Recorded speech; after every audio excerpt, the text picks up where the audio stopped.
Hello, and welcome to another episode of Capsule Production Podcast. Today, I'll be your host, Jovan Lazo, and I'm with a very special person that I just met, Dr. Bartou Wilson. How are you today? I'm good. Thank you for having me on your podcast. It's a pleasure to be here with you today. Oh, no, it's a pleasure to have you on. One of my mentors recommended that we get in touch, so I had to. And so I wanted to reach out to you because anytime I hear about another podcast, I got to pick their brains, see what made them start this career path, why pharmacy, why a podcast, all that, et cetera, et cetera, et cetera. So because of that, I had to get you on and definitely wanted to introduce you to all of our listeners so that way they could tune in and listen to some of the awesome episodes that you have on your platform. Okay, thank you. Of course. And so to just start off, can you kind of give us a small introduction to who you are and why you chose pharmacy? All right, a brief introduction to who I am. My name is Bartou Wilson. I'm from a small town called Georgetown, South Carolina. Growing up, I really didn't see any Black medical providers out. And that was one thing that I wanted to change. But the real reason I got into pharmacy is because I saw my mother and my grandmama taking medications. And as a kid, I would ask them, hey, what does this medication do and why are you taking this? And they were unable to answer that question. They were only able to tell me, well, the doctor said I need this to help with something, so I'm taking it. But I'm like, okay, I need to do something. I need to figure out the answer for my mother, for my grandmother, for my community on what are they actually taking, why they're taking it, and just wanted to inform everyone about that type of stuff. So that kind of led me into the path of becoming a pharmacist. And again, growing up, I didn't see any Black pharmacists in my community. And so I kind of had to take the path myself and kind of figure it out by doing my own research and digging into things myself and like asking teachers and asking a guidance counselor, like, what are the next steps for me to achieve this goal? Sometimes they had an answer. Sometimes they could just point me into a direction that led me to the answer.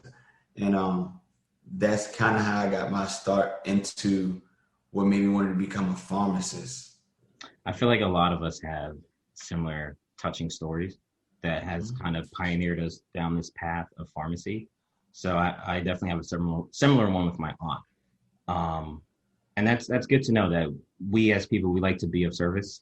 And I think if you have a great personality like you seem to have and have great character, like pharmacy is definitely a great career, especially if you're going to be around a lot of patients, which is what you do in retail. So when you decided to choose pharmacy, did that also play a specific role because your family members were unsure about how these medications could affect them, what they do? Is that why you kind of steered towards the specifically with retail rather than a hospital route or industry or any other careers? Oh, that's very interesting. So coming out of pharmacy school, everyone was speaking about a residency. And I knew that going in, if I wanted to do a residency, I wanted to do a managerial residency. So I applied for a few different residencies at hospitals to go in and become like a manager or the director of pharmacy within the hospital after like the 2-year residency and some other training afterwards. I was unable to get the residency. So I had to look other ways to start my pharmacy career. So I jumped into the retail. I'm also looking now, after being in retail for 5-6+ years, to try something new. But I'm not going to say anything bad about retail. It's a great profession because I am able to touch the people. I am able to like really help them out. And one of the pleasures that I get from working in retail is when the patients come in and be so happy to see me. Like, oh, I'm so happy you're working today. Can I give you a hug? The information that you gave me last time I was here was very informative. Like one gentleman, if you don't mind me giving you an example. That's fine. He came into the pharmacy and he's speaking about having a headache. He was like, I was having this headache for so long. Like, I don't know what's going on. Like, what do you think it is? Blah, blah, blah. I'm like, sir. And we just going on and having a conversation. He's telling me about his symptoms. I'm like, I really think you have like high blood pressure right now and you don't know it. You might want to go check with your doctor. So he comes back in like a week later, and he was like, yo, my blood pressure was through the roof. Like the doctor said, if it got any higher, I would have been hospitalized. But because of you giving me that encouragement and that nudge to go see my doctor, I was able to catch it at the good time and able to start taking medication to reduce my blood pressure. And he was just so happy that someone took the time to talk with him and encourage him and nudge him into the right direction. So that's like one of the good things about being a retail pharmacist. Definitely. And that's something that I think a lot of people forget is the key crucial thing about retail is those relationships with your patients and how you impact your community. You know, that person that you educated and spoke to them about, encouraged them to go see a physician, to get treatment or to get diagnosed with a condition. And, you know, you possibly prevented them from being hospitalized, from death. If they have a family, you know, how many other lives could have been impacted by that. And that's something that it doesn't seem like a big deal when you're doing it, but down the line, if you actually think about it like big scheme, that you're playing a huge vital part in the community and in the people around you in their lives. And that's something that I think is super awesome. And I'm glad to be a member, glad to be a pharmacist now that I'm graduated. So everybody that's listening to this is wondering why I said that. It's because I'm graduated now. So I'm glad to be a fellow pharmacist and be in a career where we have individuals like yourself. Yeah, thank you. But yeah, it's stories like that happen every day. So I got one more story if you don't mind. Yeah, go ahead. Another example is, like I said, growing up, I wasn't able to see other Black medical providers. So now that I am one, I understand the importance that we have in our community. Because I work in a majority African-American community now. And one of the things that my patients come in and say is they feel somewhat neglected or doesn't get the same type of treatment when they go to like their doctors and stuff, because one, they're either a little nervous, or two, the doctor's rushing them out and they feel like they don't have that comfort zone to actually talk with them. So when they come to the pharmacist and see me, a representation of themselves, they feel comfortable. And an example of this is a gentleman was diagnosed with COVID and he came in with his prescriptions. And he's just like, yo, I've never had an inhaler. I don't know why I'm taking these steroids. I don't know why I'm taking this medication. Like, what's going on? And he was like, so I just took the time and broke everything down, tell him what he should look for, like in side effects, how long this medication should last, how should his body will respond with the treatment. And he came back like a couple of weeks later when he was feeling better. He was just like, yo, you're the first person that actually sat down and talked with me like a human being. Like everyone else was just pushing me down, like just pushing me down the way. It's like, oh, here's the medication, just go on about your day. But like you sat down with me, broke the medication down, tell me what I need to know. And he was like, that really mean a lot to me. And I was like, man, I really am proud to say like I was able to do something for you and help you out in that time of need. Yeah, and I've even had similar experiences myself. And I didn't work in pharmacy during pharmacy school. So in my limited rotations, I even had experiences like that too. And it's kind of mind-blowing to think that not that many people or such a high amount of people don't know what they're taking and why they're taking it. And that's really scary. You know, they're not able to feel in control when it's their own body and their own life, where they should have the most amount of knowledge about everything that's going on. And they should be able to prepare themselves for what to do. They should be able to be given options and not just forced to take one medication if there's different routes. I remember one patient just thinking that there was only a tablet and he was struggling swallowing. I'm like, no, you can get a liquid version of this. Or you could do, I think it was a sublingual version as well. So it's like, you can do other alternatives if it's really too hard for you to swallow this big tablet. And they were just amazed and so happy that they actually wanted to come in and thank me. I think this was around COVID time because they called. They wanted to come in and thank me, but I left that rotation site. And the pharmacist actually texted me like, hey, so-and-so came in, like, blah, blah, blah. And they just really wanted to make sure they were super thankful for everything you've done. And it's amazing to me that the doctor or whoever prescribed it, if it was like a nurse practitioner, didn't realize or didn't know that this patient was struggling swallowing, and then prescribed them these pills that were that big. Maybe they didn't know how big the pills were, so that's where it's something where, it just helps to ask questions and to see like, hey, how are you taking the medications? Is everything fine? How's everything going for you? And just ask very open-ended questions and to see the type of responses you get and see how you can impact and bring some value to that person's life for sure. Yeah, you just got to create a space of like comfort so someone can actually have that conversation. Definitely. So now my next question, which is very interesting because I think you're the first pharmacy podcast that we're having on our platform. So why PillTalk Podcast, and who is your audience? What is your mission statement basically? All right. PillTalk Podcast, it has morphed and became something that I really enjoy and I love to do. It's like my passion project. But it's really, at this point, I would say the career fair that I never had. So that medical career fair where we talk to all different medical providers, from nurse practitioners to pharmacists to ED, emergency doctors, to any and everybody about what they do. So just like how you're doing, we kind of get a rundown of like their life and how did they get started with inside the field, what education and training it took to get to their level. And then we try to end it out with like, how did you impact your patient's life with the services you provide, right? So when someone goes back and listens to it, and if they're between different professions, but they want to get that white coat, they be like, okay, I know how a nurse practitioner impacts people's lives, but maybe that's not right for me. Oh, okay. I see that this person is a counselor. I love to talk. Maybe that's the right track for me, being a therapist or a counselor. So now I'm giving people options to come to and see it. So I'm just trying to work now with like, I did a career fair with a school, and I presented my website like, hey, if the kids ever want to know or listen to any other healthcare providers, they can definitely go on here, and you won't have to do too many more reaching out because I already did the work for you.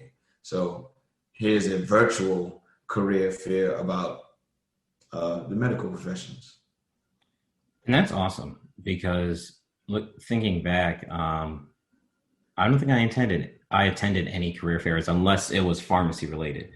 So I think that's definitely beneficial to kind of broaden everybody's horizon, bring attention to the other fields, or even if you're not interested in that field, you kind of just gain a respect for them, a respect for the work that they put in and the type of effort it takes for them to gain the certification, the degree, et cetera, for whichever healthcare professional field it is. And something else that I'm wondering, do you also bring in other professionals as well, or are they all healthcare related? I bring in other professionals and business owners and authors. Okay. So that's kind of how PillTalk started. It started with me talking to, you got to start with your small group of friends. So it started with like a couple pharmacists. Then I'd know someone that was an author. Like, okay, this could be some good information too. And then it kind of like came back to like the medical field. It's like, okay, PillTalk Podcast, even though it is your daily dose of inspiration, motivation to live at your full potential. My niche is like the medical field because I'm learning so much about things and having my eyes open to be like, wow, I didn't really know this was out here, or this person impacted the life like this. But I am open to interview and talk with anyone that's doing anything that can impact the lives of others in a positive manner. Awesome. Okay, because I was going to say some of my favorite episodes, I haven't listened to a lot yet, but I promise I'm going to listen to some more. Two of them, I know one of them was episode 20 off the top of my head with Dr. I believe it was Christos Fasu. Yeah. A financial pharmacist. Yeah, he was a pharmacist for 30 years and then became a financial advisor and helping out pharmacists get their finances in order. Yeah, and I thought it was really cool because at the end of the episode, I remember hearing him say he doesn't charge pharmacists for his services. So everybody that's in pharmacy school that's listening, all the non-pharmacy students, the pre-pharmacy students, the professors, etc. If you don't have your finances in order, I would recommend reaching out to this guy. I have not met this man, but just hearing what he said about how he just looks at it as, what is your plan? What do you want to do? And then we'll go from there. Because I think that's the number one key thing you need to have in any financial advisor is they need to make a plan around you. So he's invested in you as a person. So that's somebody that I would invest my time in, especially if it's for free. I would reach out and try to get in touch with this person. But in order to do that, though, you got to go tune into episode 20 on the PillTalk Podcast. I think that was a great episode. And then there was another one. I don't remember the episode off the top of my head, but I love to travel. I know quite a bit of our listeners love to travel. So I believe it was called Black in Tulum. Black in Tulum. Yes, I met her in Tulum. And it was at one of her events that we were at. And I'm just talking to her. And I'm like, yo, your story is amazing. Mm-hmm. Because you started this business during the pandemic. And for some reason, Tulum just blew up during the pandemic. Everybody was going there. And she was just like, yeah, it started off as just me doing brunches. Mm-hmm. So after a point, I had to make it a real business because so many people started coming back and asking me what was there to do next. So she filled that void by making a travel agency. And that's awesome. And so people who love to travel, why not, create a second source of income with traveling? Maybe tune into that episode. Like I said, I don't have that episode number in front of me, but it is Black in Tulum. When you go to the PillTalk Podcast, you can just search for it, tune into that episode. It was really cool, really great to listen to. And he's providing great content, whether it's healthcare related or even non-healthcare related, to things that most of us enjoy. So definitely, check out his podcast. I just wanted to say that before the end, just in case. I know sometimes people don't stay till the end, but I just wanted to make sure I get that off now, because I think that's awesome what you're doing with the type of content you're producing and the type of individuals you're bringing on. Because I've only been able to listen to about 2 to 4 complete episodes. I know you have some small mini ones that are about 5 minutes, some bonus episodes. So if you don't feel like you got time to listen to the full episode, definitely tune into his bonus episodes for sure. Another question I had for you was in regards to pharmacy students. Now, most of our listeners are pharmacy students, right? Some pre-pharmacy, but majority is pharmacy students. Do you feel, besides the travel one, as far as like the healthcare, do you feel that a lot of this content will still be valuable to those listeners? That's a great question. I think my very first episode, when I tell my story and like how I got into pharmacy school and what the things that I was looking for and organizations that I joined to kind of help me create my path for myself, probably one of the best episodes. That's probably episode 1. But I do, and I will start providing more information. I do have an episode with Jessica Johnson. It's one of the first episodes. You got to reach out to your friends first. And she's a pharmacist at the Veterans Affair, so the VA hospital.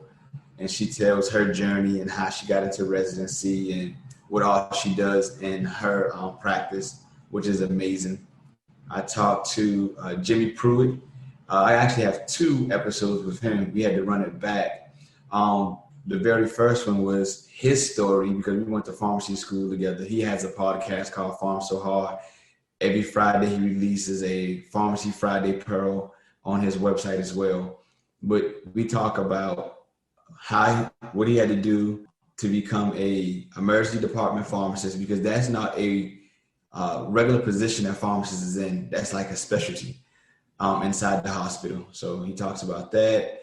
Then he talks about how him being inside of the emergency department is making a major impact with the physicians, with the nurses, and that they actually look forward to him coming in there. And they're like, just by his presence, it takes the workload off of everyone.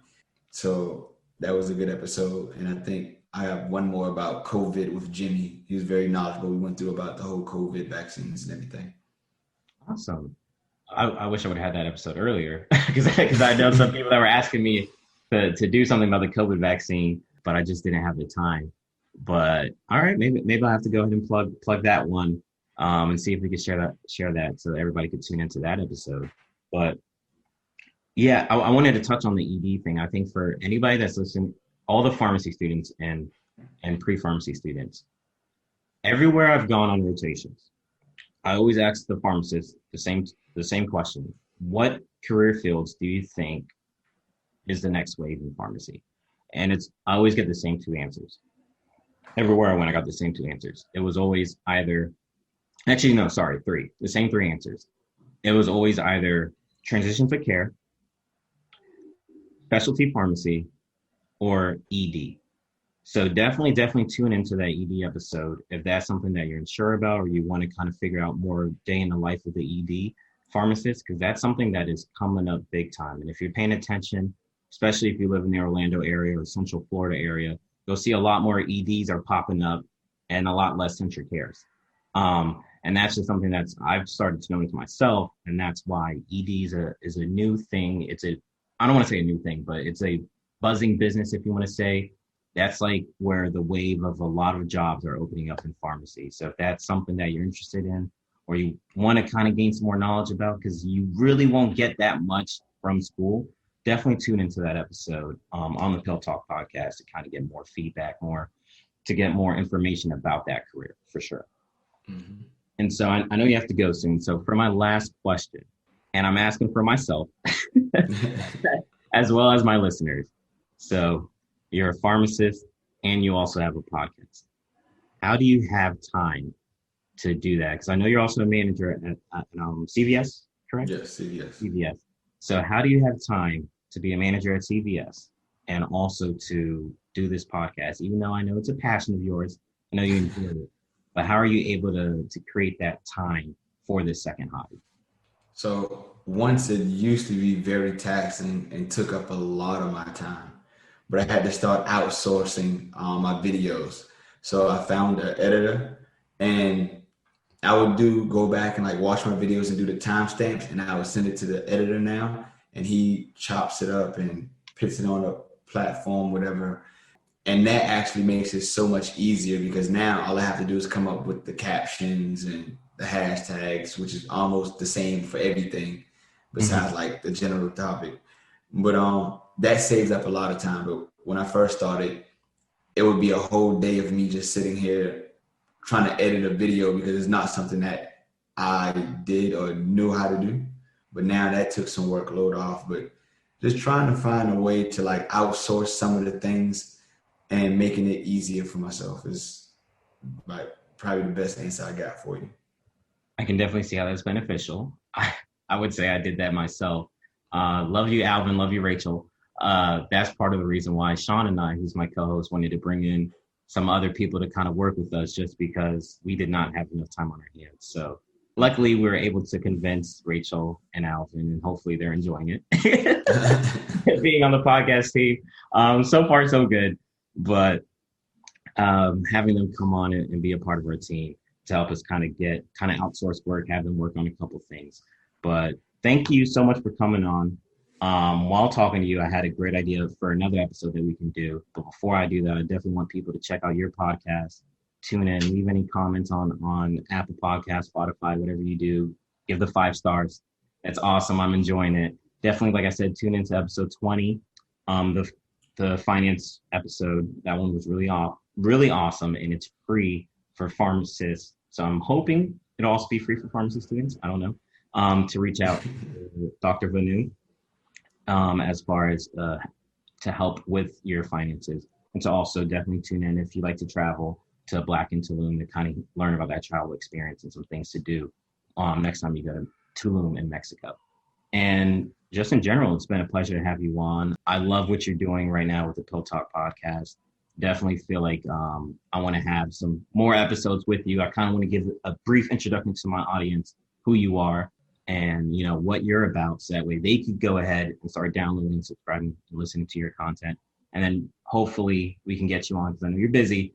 Hopefully we can get you on again, and we can talk about maybe some branding. I feel like you'd be a great person to talk about building your own brand and how we could do that as students, as pharmacists, to kind of create a name and a network for yourself. So that would be awesome. So before I let you go, is there anything you want to plug or promote? Yes. So right now, I don't want to tell everybody, check me out. My Instagram handle is PillTalk Podcast. My website is PillTalkPodcast.com. You can also purchase some merchandise. I sell t-shirts, sweaters, and hoodies. Because I'm coming on here and I really appreciate you letting me on. I'm going to give y'all a 35% off code, PillTalk35 for 35% off your next purchase for everyone out there. Just for a thank you for taking the time to even listening to my story, because without you guys, the audience.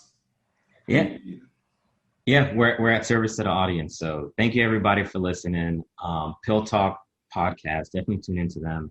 Instagram, we'll post stuff on our Instagram so you can follow them. We'll definitely put the website so you can get access to the Instagram and the merch in the show notes. So go ahead and you can tap on that, get some of the merch. PillTalk, you said, is the coupon code for 35% off? PillTalk35. PillTalk35, perfect. So PillTalk35, also put that in the show notes for whenever we release this episode. Thank you so much, guys, for tuning in. We greatly appreciate it. We're still doing our weekly quizzes on Instagram. Lately, it's been every day. We've been working harder. So we're just trying to get out more content to you guys. And we appreciate everybody for taking a part, playing a part, tuning in, listening, and supporting us. Thank you. We can never say thank you enough. So with that being said, logging out.